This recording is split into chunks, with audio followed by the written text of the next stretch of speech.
जबकि माहिर कानून एहसन भून ने कहा है कि 190 मिलियन पाउंड केस का ट्रायल मुकम्मल हो चुका है। मुलजिम ना भी आए तो अदालत फैसला कर सकती है।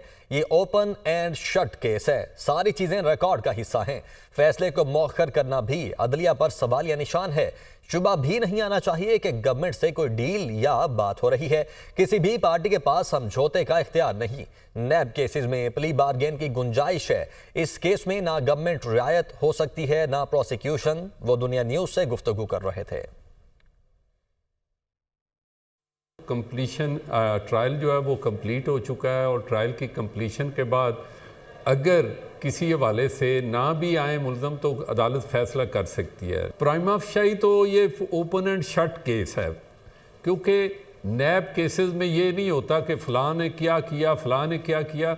बात यह है कि बाहर से जो पैसे आए वो गवर्नमेंट की प्रॉपर्टी थी, ये सारी रिकॉर्ड का हिस्सा है। लेकिन इसलिए इन फैसलों को डिले करना जो है, मैं समझता हूँ कि ये भी अदलिया पे एक क्वेश्चन अराइज होता है। बिल्कुल शायबा भी नहीं आना चाहिए कि ये केस जो है फैसला जो है इस वजह से हो रहा है कि नेगोशिएशन हो रही है गवर्नमेंट की या अदरवाइज कोई बात हो रही है।